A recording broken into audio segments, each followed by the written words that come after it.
Greetings, diners, and welcome to another edition of The Cooking Zone here on the Doomstead Diner.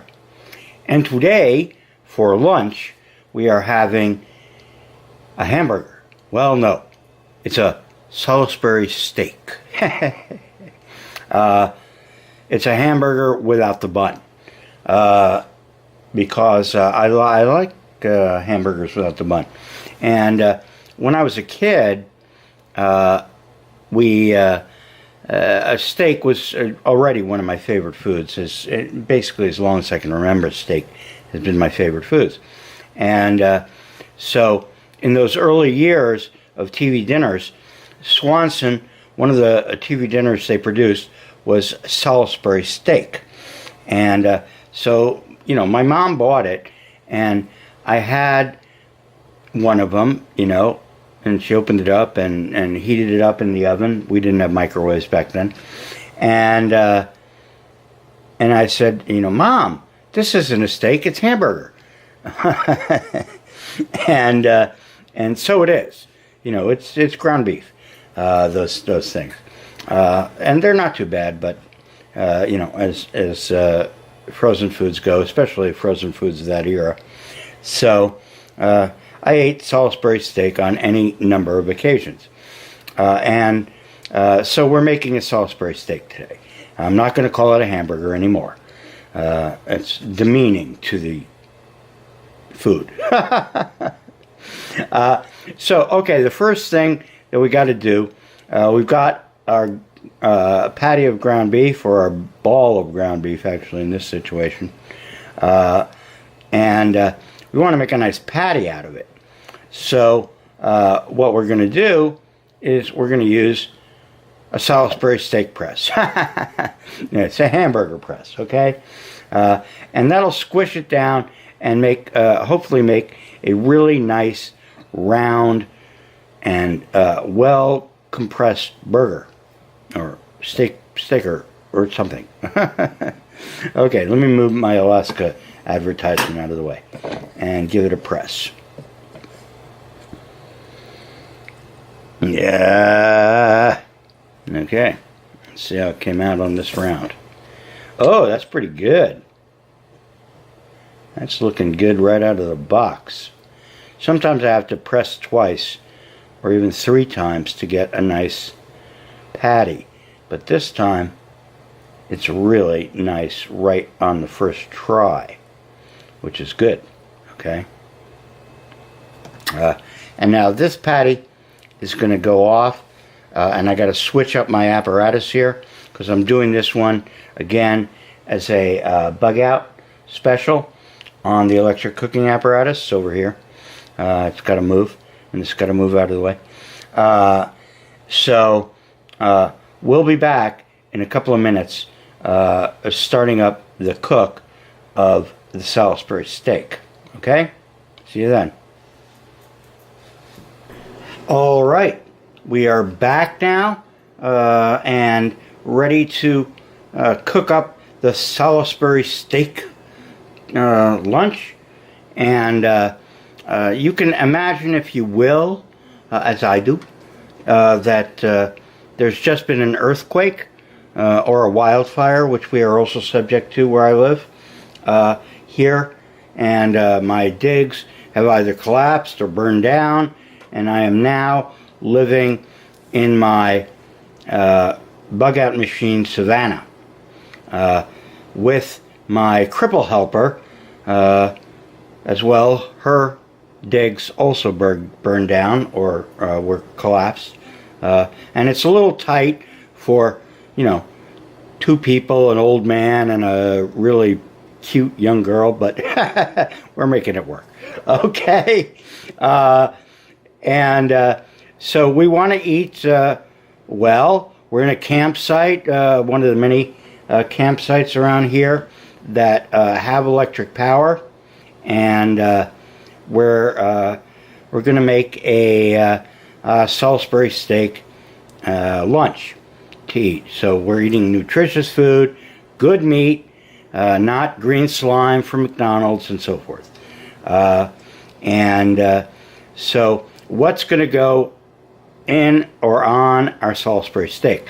Well, as I recall them from my youth in the Swanson ones, they came with like a mushroom gravy, and I love mushrooms, and I love onions with my steak, real steaks, and a Salisbury steak is no different, even though it's ground beef, right? I've got onions to go on this, and I've got mushrooms, okay? And they're going to get cooked first. And if you look at these onions, okay, see how nice and thick those rings are after getting cut off? They're nice and meaty, and that's a good onion for this type of thing.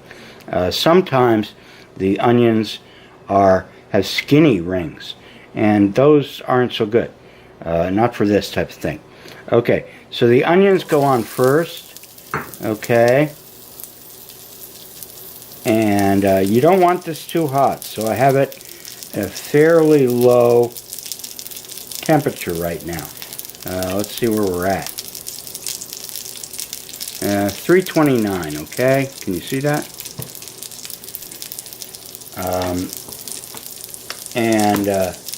Because I want the onions to be a kind of translucent golden color. I don't want them to crispify and get too done, you know. I want them still to have some good texture, but not too much, because my teeth suck so bad along with the rest of my body these days. And so, you know, that's one of those things that I got to deal with, right? That's called personal collapse. And I will maybe clip out some of this, because it's going to take a little while for these onions to get completely done.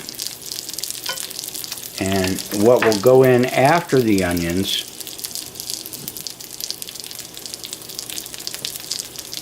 are the mushrooms, right? And that mushroom was a big one, and it's getting kind of old, and it really needed to get cooked. So it's getting cooked today before it goes bad, like so much of the rest of my food. And we want these onions to soften up nicely. And the oil that I'm using today is canola oil, which is a good medium oil for doing this type of saute.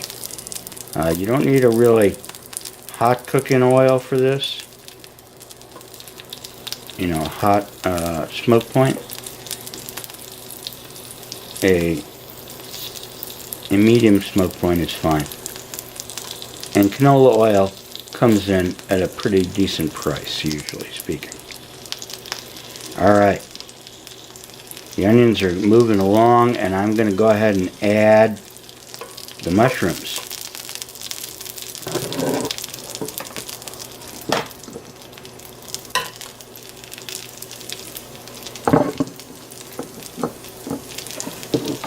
Spread them out on the skillet so they can get cooked too.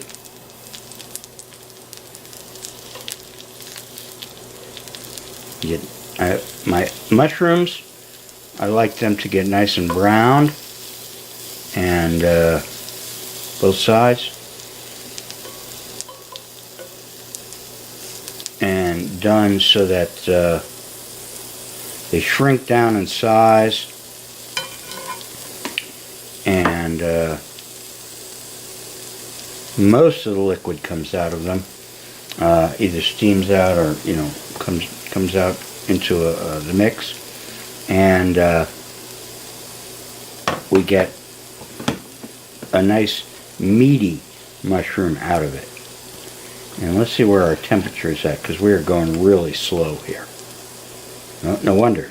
Down to 262. Bring the temperature back up. This is why the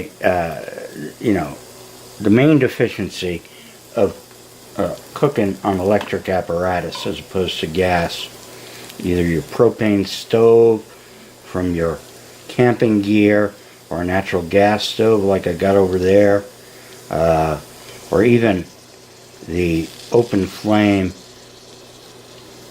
of a charcoal barbecue or a wood fire or something like that, is that you can't see the flame. You can't see how hot it is. All you have to go by is the little rheostat that controls the electric flow into the hot plate, and it's not visible, right? So I turn it up and down and try to control the heat that's going into my food that I'm cooking, but I can't do it as well as on a flame I can see, and so that is a deficiency of this type of cooking. For some things, it doesn't really matter. When you're steaming something or whatever, you just turn it up all the way and let it go, and if you're simmering soup or something like that, also it's not a big deal. You turn it about halfway up. If your soup starts to boil, then turn it down a little bit and let it simmer or whatever. But when you're sauteing or braising stuff, it is a bit of a pain in the ass. But it's something you got to deal with, and not the biggest challenge that you'll have if you are actually homeless and living out of your bug out machine. So, it's probably amongst the least of your problems. Okay. All right. I'm going to cut this video off here and finish this process of cooking these guys up. They're going to go off and rest in their bowls, and then the final stage will be cooking the meat, which is fun, right? That's the real part of the meal, is the beef. What's for lunch? Beef. Dinner, lunch, breakfast, whatever. No, breakfast I usually have pork, sausage, or ham, or bacon. Okay, we'll see you back here in a few minutes, and we'll get on the Salisbury steak. Okay, it is now time to drop the Salisbury steak onto the skillet. We're skillet cooking today, of course, not outdoor cooking because it's too fucking cold. And as you can see, there's smoke coming up off here from the oil, and let's see what temperature we're at. Ooh, 505 degrees. That's close to screaming hot. Okay, and it's hotter than I really would like for a burger. For steaks and whatnot, 500, even 600 degrees is okay to sear in the juices. But for a burger, it's a bit of overkill. Okay, so let's add the patty though, and it'll turn down the heat so it will. And there's our patty. Doesn't that look good?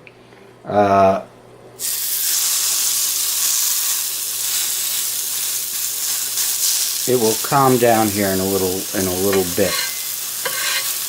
And I'll just keep monitoring the temperature as I go and try to keep it 450, 500, somewhere in there would be good. Okay, and I want it nice and round so it looks good.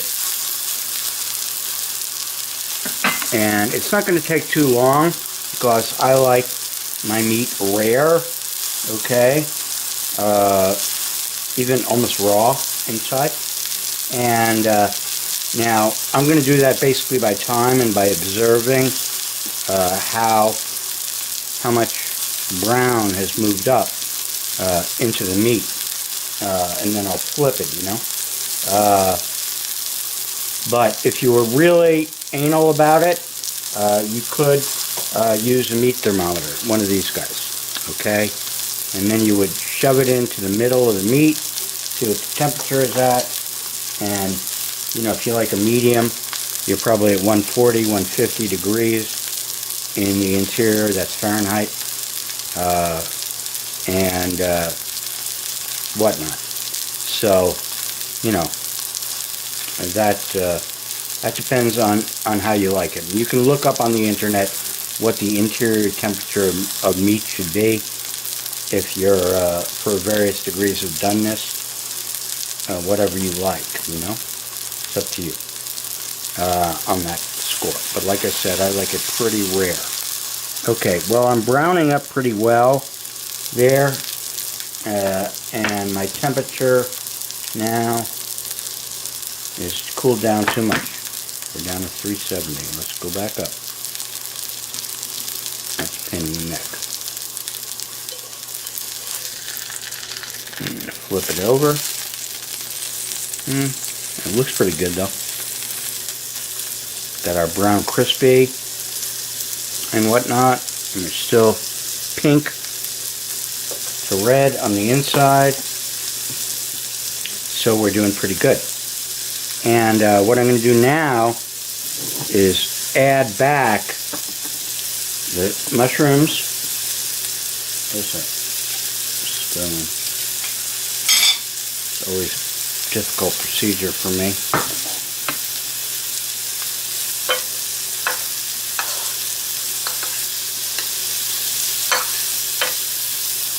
Okay. And the onions. So they're nice and hot too when I plate up.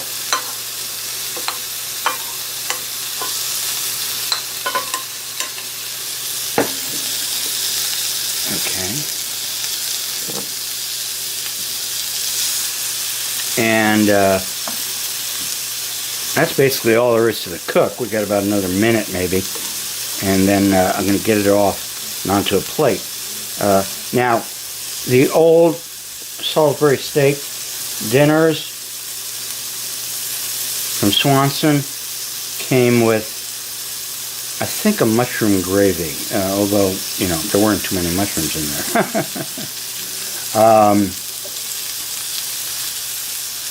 But you don't have to have gravy with it. You know, if you just like ketchup with your burgers or Salisbury steak, just use ketchup or A1, etc., etc.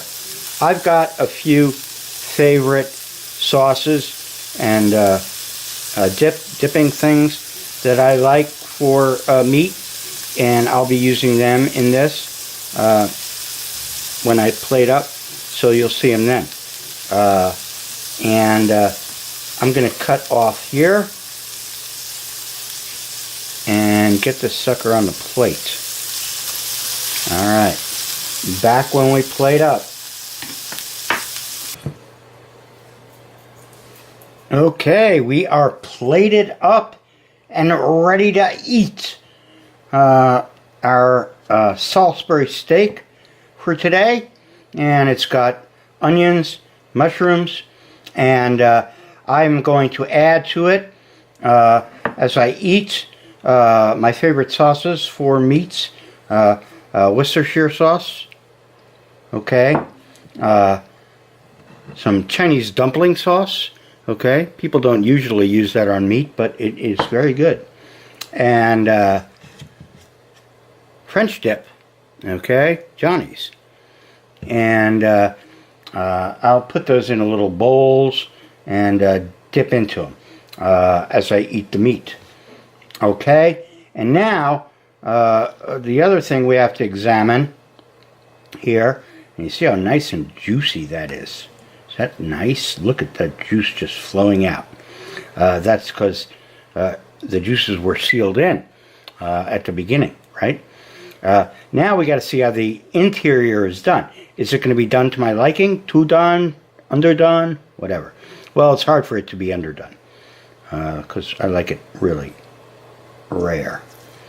So let's cut into it. Oh, look at that. Oh, jeez. That is just perfection.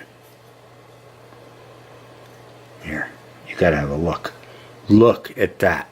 That is the way a burger is supposed to look, in my humble opinion.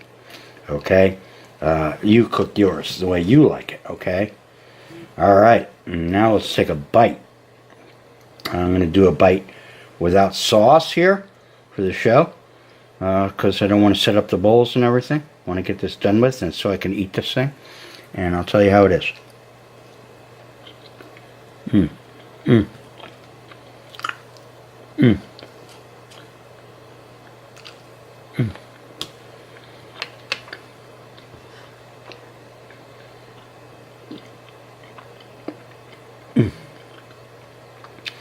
That is Salisbury steak, like Swanson never made.